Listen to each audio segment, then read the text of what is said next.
Hello guys, this is Ian. Appreciate you coming back to the channel. So this is a channel in which we discuss financial topics in an entertainment setting. So it's obviously not financial advice. Please do your own research and welcome your comments on the page. So today we are talking about Bitcoin. Bitcoin always appears to be in the news.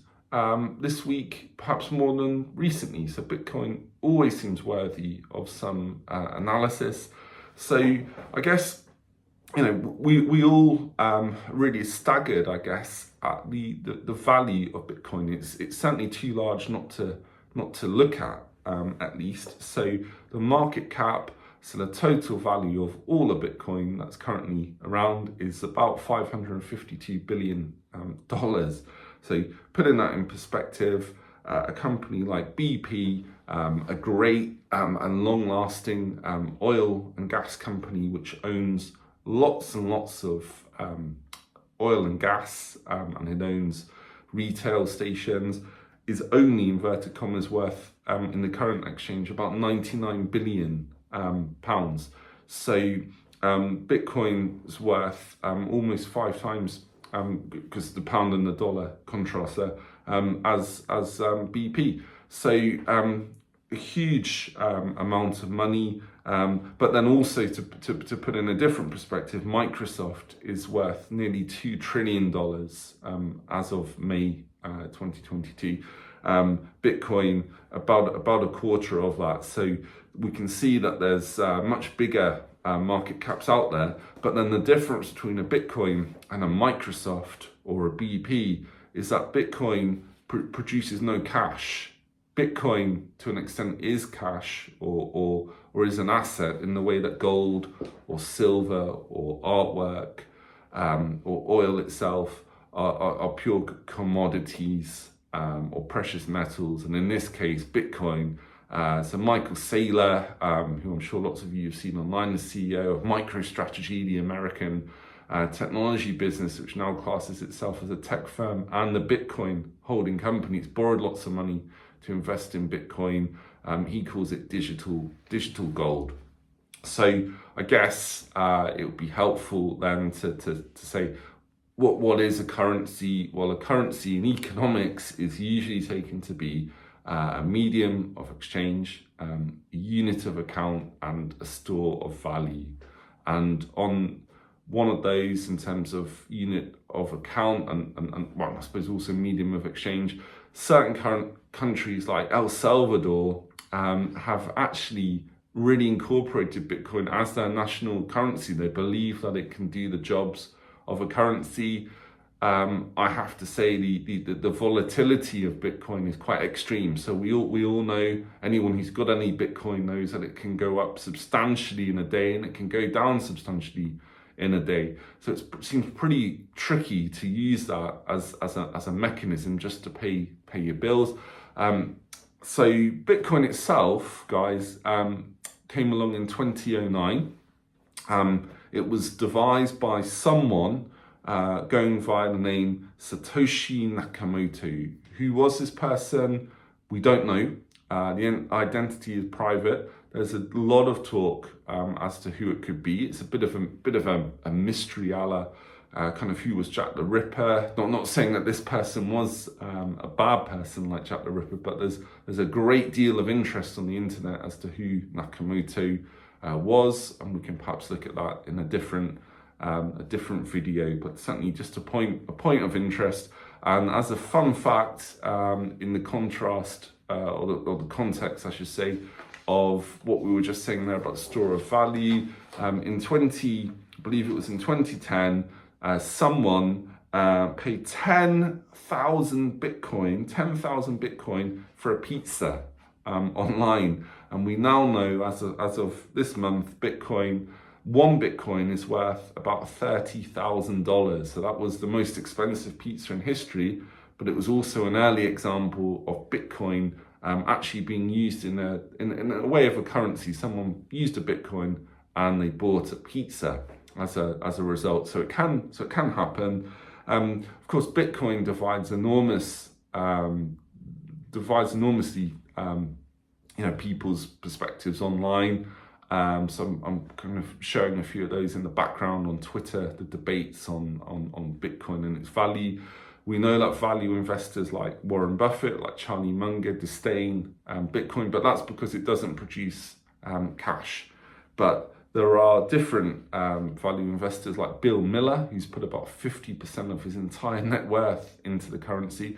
Miller obviously believes in it. And one of the reasons that he believes in Bitcoin is that to him it's an asset with which will have a finite number. So Bitcoin at the moment increases its number, I believe, every 10 minutes. And that's done in a system called mining, which essentially is computer solving mathematical equations, which are now about 1 trillion times harder than they were in 2009, 2010, when a basic computer could have solved the questions. Now you need very advanced computers.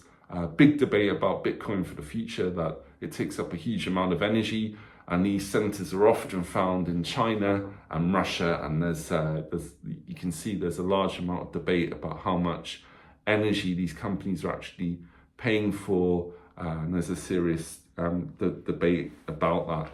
But the key point to know about Bitcoin is it is time-stamped append-only logs. It's a permissionless system, which means there isn't a central authority vetting things. So time-stamped append-only logs of data with a private and a public key. And in the case of Bitcoin, Bitcoin has never been hacked. It probably never will be hacked. So Bitcoin essentially is cryptography, and then there's a consensus mechanism for the private and the public key to match, and then a transaction can happen. So that's what it is. The cryptography that protects Bitcoin probably will never be hacked. It might one day be hacked by quantum computing. That's maybe a separate point, but an important one if you're planning to hold it for decades to come.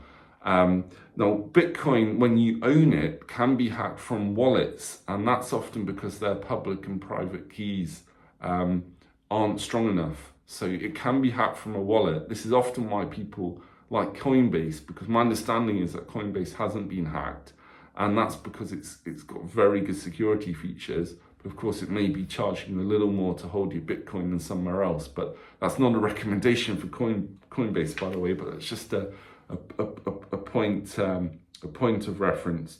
So I think we've looked at the functions of Bitcoin. The bull case is definitely that there's only so much of it that will be mined. Many people seem to want to own it. Many people have got a vested interest for it to go up. And it has to be pointed out that part of the bull case for it to work in the long run is illicit activity and heaven knows what else of kind of people may want to own this because it's not controlled by governments. It is permissionless. There's no one who can kind of affect your Bitcoin holdings, and it probably is a source of which fraud can run some of its profits via, and that maybe will make some of us very uncomfortable about wanting to hold Bitcoin. It's surely much harder for them to pile their money into, we mentioned the great company of Microsoft earlier, to go and buy Microsoft on an exchange in dollars. It's much easier for fraud maybe to run its profits via Bitcoin. A huge bull factor, not so much of Bitcoin, but the blockchain which underlies it, the technology we were talking about earlier, the timestamp append-only logs. There are loads of uses for that, and we'll look at some of them in a different video, but they include supply chain management, digital identity, medical records, and many financial uses as well, such as venture capital and crowdfunding, loan issuance, mortgages. A lot of that can be dealt with via the technology. So the technology is great. Bitcoin sits on good technology. It's essentially uncrackable. Lots of positives. If we look at the negatives, the bear case, well, it doesn't produce any cash. So you have to decide if you're comfortable with that. So essentially, to an extent, it's relying on what's called the greater fool theory, i.e. I buy it today and someone else will pay more for it tomorrow for no particular reason, they just will. And you could argue that that's what gold has rested on for many, many years. But that is a factor as to why Bitcoin could go up, the greater fool theory. It's not really a theory you normally want to be subscribing much of your money to. The volatility of Bitcoin could be a factor. The illicit activity which goes on, undoubtedly some of the money is illicit that is going into Bitcoin. Governments are probably not going to like that. And as Bitcoin has got much bigger and it's now in the hundreds of billions, it's become much more significant in governments having to wonder what's going on. As a degree of regulation which may come in to play. I believe credit cards, by the way, came into the United States in the 1950s and they were regulated in 1974. So it may be actually quite a long time until proper regulation comes in. But as the asset class of crypto gets bigger in the future, and undoubtedly some people will lose their money. There'll be kind of little old ladies who put their life savings into, not necessarily into Bitcoin, but into a cryptocurrency, and it all vanishes. The need for government to regulate probably goes up. So they're the bear points. Some bull points as well. Where will it be in 10 years' time? It's almost impossible to know. We know there'll be a bit more Bitcoin than there is today.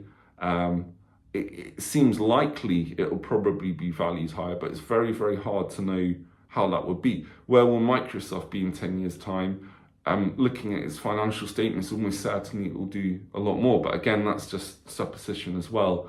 And I suppose the hope is for a Bitcoin owner that Bitcoin will grow at a greater multiple than the United States S&P 500 index, for example, or the FTSE 100 index in the UK. Okay, I hope you've enjoyed the video, which, as I say, is just entertainment purposes. Please like, comment, and follow. Thanks. Have a great day, guys. All the best.